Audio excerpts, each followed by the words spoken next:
Hi all, അസ്സലാമു അലൈക്കും. Welcome to my channel. അപ്പോൾ ഇന്ന് ഞാൻ ഉണ്ടാക്കാൻ പോകുന്നത് കാരമൽ ആപ്പിൾ പുഡിംഗ് ആണ്. ഇത് വളരെ സിമ്പിളായി നമുക്ക് വീട്ടിൽ തന്നെ തയ്യാറാക്കിയെടുക്കാം. ഇത് ഉണ്ടാക്കുവാനായി ഞാൻ ഇവിടെ വലിയ 4 ആപ്പിളാണ് എടുത്തിട്ടുള്ളത്.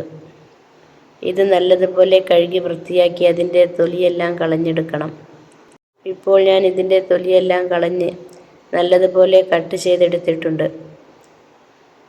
ഇനി പുഡിങ്ങിൽ ഇടയ്ക്കൊന്ന് കടിക്കുവാനായി ഞാൻ ആപ്പിൾ ചെറുതായിട്ടൊന്ന് കഷ്ണമാക്കി കുറച്ചെടുത്തിട്ടുണ്ട്. അതാണിത്. ആപ്പിൾ വേഗത്തിൽ മുറിച്ച് വെച്ചാൽ ചുവന്നു പോകുമല്ലോ, അപ്പോൾ അതില്ലാതിരിക്കുവാനായി ഞാൻ ഇത് വെള്ളത്തിലിട്ട് വെച്ചതാണിത്. ഇനി നമുക്കിതൊന്ന് തയ്യാറാക്കിയെടുക്കാം. പുഡിംഗ് ഉണ്ടാക്കുവാൻ എടുത്തു വെച്ച പാത്രത്തിലോട്ട് 250 ml 1 കപ്പ് പാല് ചേർത്ത് കൊടുക്കുക. അതിലോട്ട് 1/4 കപ്പ് കോൺഫ്ലവർ പൗഡർ ചേർത്ത് കൊടുക്കുക. ഇനി അതിലോട്ട് 1/4 കപ്പ് പഞ്ചസാരയും ആണ് ഞാൻ ചേർത്ത് കൊടുക്കുന്നത്. ഇതെല്ലാം ചേർത്ത് നല്ലതുപോലെ ഒന്ന് മിക്സ് ചെയ്തെടുക്കുക. കട്ടയൊന്നുമില്ലാതെ നല്ലതുപോലെ ഇളക്കി മിക്സ് ചെയ്യണം. ഒട്ടും തന്നെ കട്ട ഉണ്ടാവാൻ പാടില്ല. എന്നാൽ മാത്രമേ നമ്മുടെ പുഡിംഗ് ആ കറക്റ്റ് പരുവത്തിന് കിട്ടുകയുള്ളൂ. അത് പ്രത്യേകം ശ്രദ്ധിക്കണം. ഇനി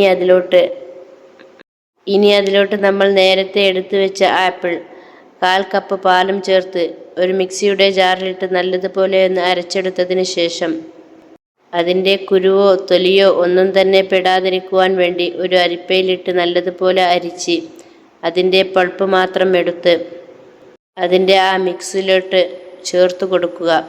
എന്നിട്ട് നല്ലതുപോലെ ഒന്ന് ഇളക്കി യോജിപ്പിച്ച് കൊടുക്കുക. കുരുവും തൊലിയും ഒന്നും തന്നെ അതിൽ പെടാതിരിക്കുവാൻ വേണ്ടിയാണ് ഇങ്ങനെ അരിച്ചെടുക്കുന്നത്. ഇനി അതിലോട്ട് ചേർത്ത് നല്ലതുപോലെ ഇളക്കി യോജിപ്പിച്ച് മിക്സ് ചെയ്ത് കൊടുക്കുക. ഇപ്പോൾ ഇതാ ഞാൻ നല്ലതുപോലെ അരിച്ചെടുത്തിട്ടുണ്ട്. ഇനി ഇത് എല്ലാതും കൂടി നല്ലതുപോലെ ഒന്ന് മിക്സ് ചെയ്ത് ഇളക്കി യോജിപ്പിച്ച് കൊടുക്കുക. ഇപ്പോൾ ഇതിൻ്റെ കറക്റ്റായിട്ടുണ്ട്. ഇനി നമ്മൾ നേരത്തെ എടുത്തു വെച്ച ചെറുതായിട്ട് കഷ്ണങ്ങളാക്കി നുറുക്കി വെച്ച ആപ്പിൾ കഷ്ണങ്ങൾ കുറച്ച് പഞ്ചസാരയും ചേർത്ത് വേവിച്ചെടുക്കുക. പഞ്ചസാര നല്ലതുപോലെ മെൽറ്റായി വന്നാൽ അതിലോട്ട് ഒരു 4-5 തുള്ളി ലെമൺ ജ്യൂസ് ഒഴിച്ചു കൊടുക്കുക.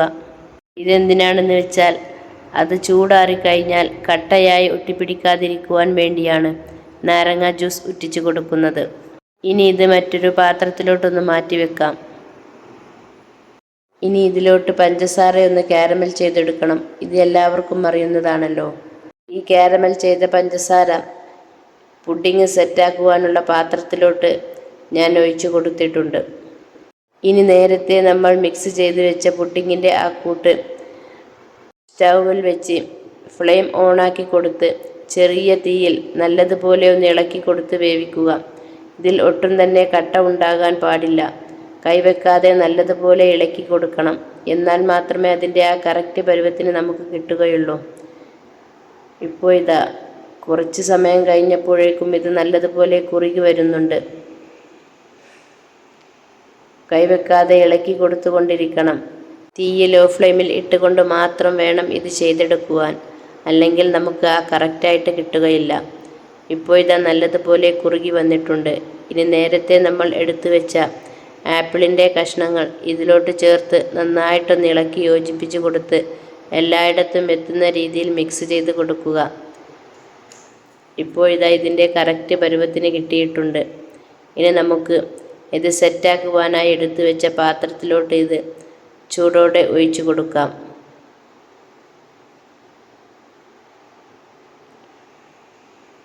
ഇപ്പോൾ ഇതാ ഞാൻ പാത്രത്തിലോട്ട് ഒഴിച്ചു കൊടുക്കുകയാണ്. ഇതാണ് ഇതിൻ്റെ കറക്റ്റ് പരുവം. ഇനി അതിൽ ഹെയർ ബബിൾസ് ഒന്നും ഇല്ലാതിരിക്കുവാനായി നല്ലതുപോലെ ഒന്ന് തട്ടിക്കൊടുത്ത് നല്ലതുപോലെ തണുത്ത് ചൂടാറിയതിന് ശേഷം, ഒട്ടും തന്നെ ചൂടുണ്ടാവാൻ പാടില്ല, നല്ലതുപോലെ ചൂടാറിയതിന് ശേഷം നമുക്കിത് ഫ്രിഡ്ജിലോട്ട് വെക്കാവുന്നതാണ്. ഫ്രീസറിൽ അല്ല വെക്കേണ്ടത്, ഫ്രിഡ്ജിൽ വെക്കണം. ഫ്രിഡ്ജിൽ വെച്ച് 2 മണിക്കൂർ കഴിഞ്ഞതിന് ശേഷം ഫ്രിഡ്ജിൽ നിന്നും മാറ്റി നമുക്കിത് കട്ട് ചെയ്തെടുക്കാവുന്നതാണ്. ഇനി നമുക്ക് 2 മണിക്കൂറാവുന്നത് വരെ ഒന്ന് വെയിറ്റ് ചെയ്യാം. ഇപ്പോഴിതാ 2 മണിക്കൂർ കഴിഞ്ഞിട്ടുണ്ട്. നമ്മുടെ പുഡിംഗ് ഇവിടെ സെറ്റായി വന്നിട്ടുണ്ട്. ഇതാ ഒട്ടും തന്നെ കയ്യിൽ ഒട്ടിപ്പിടിക്കുകയോ ഒന്നും തന്നെ ഇല്ല. നല്ല രീതിയിൽ കിട്ടിയിട്ടുണ്ട്. പാത്രത്തിൽ ഒട്ടും തന്നെ ഒട്ടിപ്പിടിക്കുന്നൊന്നുമില്ല. നല്ലതുപോലെ വിട്ട് വരുന്നുണ്ട്. ഇനി നമുക്ക് മറ്റൊരു പാത്രത്തിലേക്ക് ഇതൊന്ന് കമഴ്ത്തി കൊടുക്കാം. ഇപ്പോഴിതാ നമ്മുടെ വളരെ പെർഫെക്റ്റ് ആയിട്ടുള്ള പുഡിംഗ് ഇവിടെ തയ്യാറായി വന്നിട്ടുണ്ട്. Apple caramel pudding. ഇത് എല്ലാവരും ഒന്ന് ട്രൈ ചെയ്ത് നോക്കുക. വളരെ ടേസ്റ്റിയും അതിലേറെ ഹെൽത്തിയുമായിട്ടുള്ള നല്ലൊരു പുഡിങ്ങിൻ്റെ റെസിപ്പിയാണിത്. എൻ്റെ വീഡിയോകൾ നിങ്ങൾക്ക് ഇഷ്ടപ്പെടുകയാണെങ്കിൽ ലൈക്ക് ചെയ്യാനും കമൻറ്റ് ചെയ്യാനും അതോടൊപ്പം സബ്സ്ക്രൈബ് ചെയ്ത് സപ്പോർട്ട് ചെയ്യുവാനും മറക്കല്ലേ.